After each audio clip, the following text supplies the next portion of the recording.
The contemplation of aesthetics or beauty has always been a huge part in philosophy and writing, and artists and poets, and everybody has been talking about beauty forever. Human beings make beautiful things. I once heard a story where they discovered a stone, a worked stone in a cave from the Neolithic period or some sort of period. And the only reason that they could find for the existence of the stone is that it was beautiful. So literally that it was the first artwork. So beauty, this picture behind me is a project that I worked on with the artist Justin Dingwall. It's called Mob. And Mob is about our understanding of beauty, where people with albinism are often stigmatized in African cultures. And this shows that people with albinism are beautiful too. The butterflies flock to them. So beauty makes us beautiful people.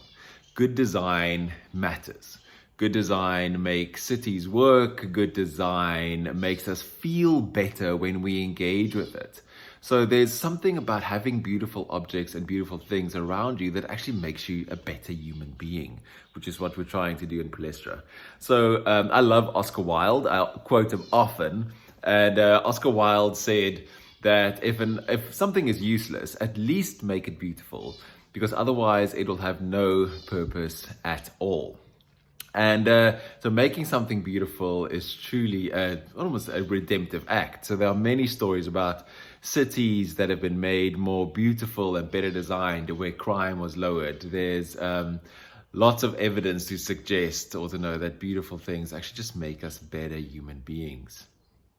I want to show you just some of the beautiful things that I like. That's in and around our house. So here's an artwork which I love. It's called Fish Fingers and Peace by a friend of mine named Isette Ruiz. And I really love it. I love this. I just love how it's kind of put together, and it's really pretty awesome.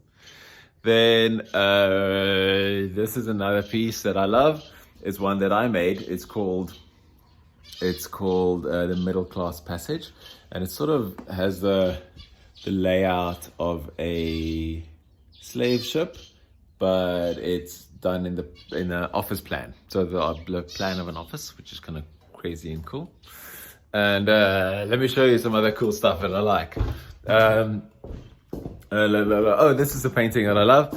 It's a friend of ours, Lira, who made it.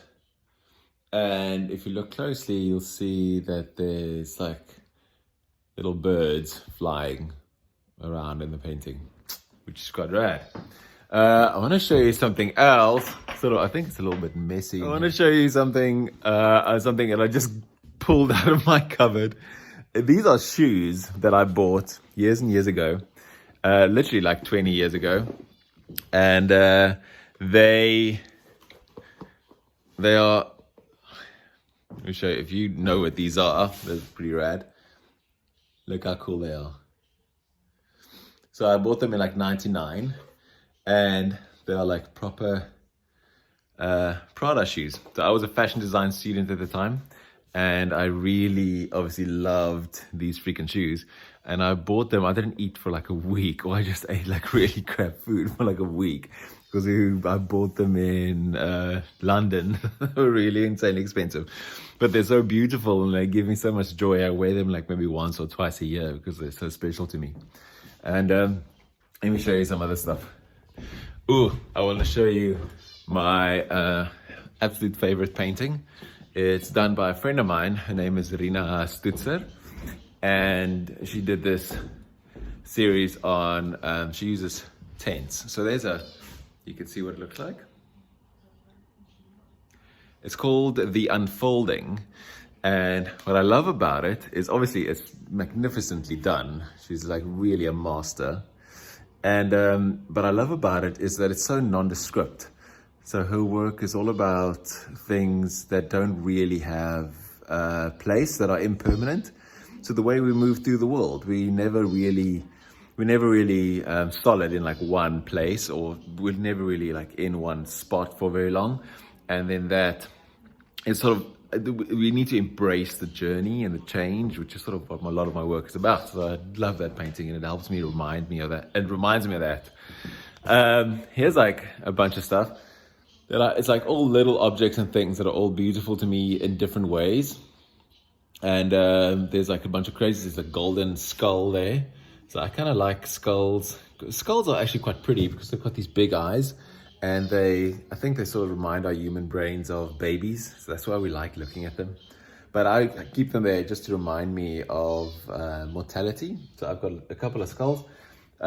This is really pretty. I love. It's an egg from Murano, from the Glass Island. It's also like the cheapest thing we could find there because everything there is so freaking expensive.